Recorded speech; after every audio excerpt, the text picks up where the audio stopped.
Greetings, this is Timeshare Traveler. Today is episode 261. Differences between booking a timeshare and a hotel. Just want to go through sort of what many people are used to with a hotel and then what's different in a timeshare. So I'll talk about booking the room, talk about canceling the room, and I just want to talk about planning a vacation if you're the person who's the planner in the group. That's not always an easy job. And then I think the biggest challenge for timeshare owners is, hey, I paid up front for a car, like a car. It's a timeshare. Why should be able to use it? It should be easier. Just like when you own a car, you just get in the car to drive it once you own it. It's a little bit different, and I'll talk about that. So let me jump right in to talk about booking a room. At the very end, I'll tell you a little bit about my channel.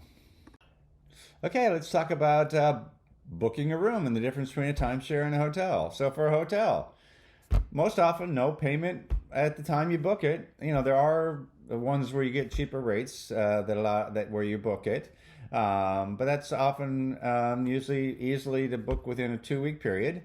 But here's a sort of catch: if it's a busy weekend, the price can go really high for a room on special. Think worst case, I guess, Super Bowl weekend or Mardi Gras, or you start to pick out the things. And pricing is dynamic for what you pay for the room, can change Tuesday to Saturday based on supply and demand, and only the hotel really knows what's going on the supply and demand. Timeshare.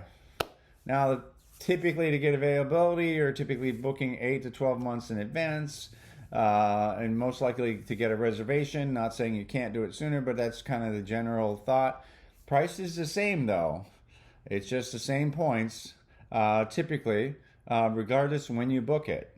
So the flip side of the hotel is you can get it, but spikes might happen, and sometimes you can't get it. But more often people complain about not getting a timeshare. Now I will tell you this: sometimes when you get closer to it, just like hotels, there's discounts even in the timeshare. That part kind of is the same. And then there's even cash only deals where you can get it and not even use any of your points when you get within a certain, or you get in one of the exchanges. Availability is similar, affected by desirable locations, but it's also depends. Like Las Vegas is desirable for a lot of people, but there's so many timeshares, you can almost always get a good deal there. Here's the other thing: the rules are spelled out in the owner guide. Very few people will ever read the owner guide. I'm one of those people that has, but the rules are explained in great detail. So most people don't read it, and then they're upset when when it doesn't act like a hotel. Another huge difference with really upsets many people, but it's in the rules when you buy. But I think it's just a shock when people finally realize it, and it's not kind of because hotels are their expectation.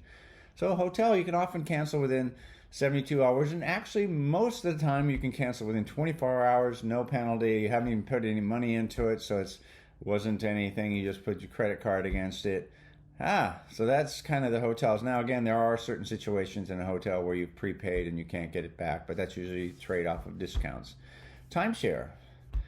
Cancel with no penalty is often 30 days, but more often 60 days in advance to get everything back. Now, you can buy protection, which costs you a fee that you don't ever get back, so you can cancel a little bit closer for any reason whatsoever.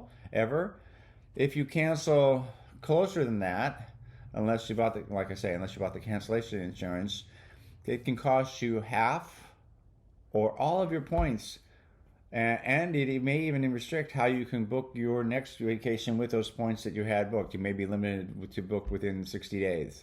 So a lot more restrictions. Again, it's all written in the rules, but most people don't read the rules. But it is different than a hotel, and that's what I think people's expectation is. It's just like a hotel, only I bought it up front.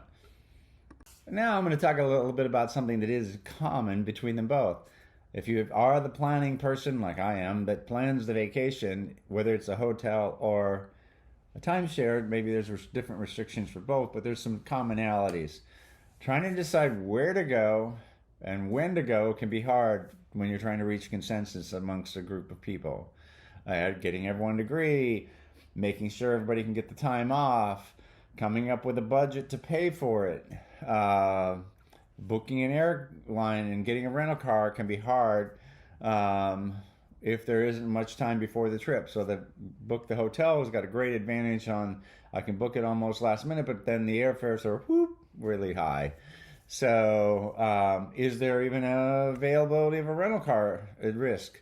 Now the good, if you want to make a silver lining, the timeshares require a greater booking planning window. It's both harder to get everyone agrees soon enough, but typically the airfares are lower and the rental cars are available, assuming you book the airfare when you book the timeshare. But the real challenge, I think one of the other challenges people will bring up is, can you ever get anyone to agree in enough time to get the best timeshare deal? So again, the rules are written, and once you get accustomed to it, I've been successful because I just know the rules and I work within those rules, and that works to my advantage. For those that it works greater to my advantage than those people that don't know the rules. So I actually take advantage of it, almost like a gym membership.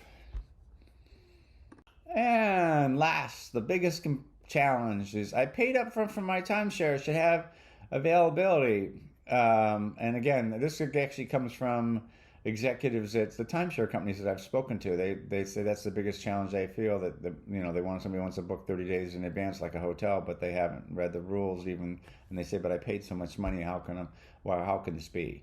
There's a perception because you paid up front for the timeshare, you get access when you want it. There are rules on how and when to use a timeshare. Similarly, there are rules on how you can drive your car on the road. Right turn on red, left turn on arrow only. There are all kinds of rules, but we've all taken a class on how to drive, and we've, think about the years experience you have driving a car. And I'm basically saying that sometimes it feels like timeshares, you have to put the same level of effort in training and experience in order to get good at it as you do driving on the roads and knowing the rules. You rent a car, and you are subject to availability. You buy a car so you can drive when you want. Shock of shocks, a timeshare is not a car. Hopefully I've explained enough of the differences, and I've hopefully explained enough of the similarities.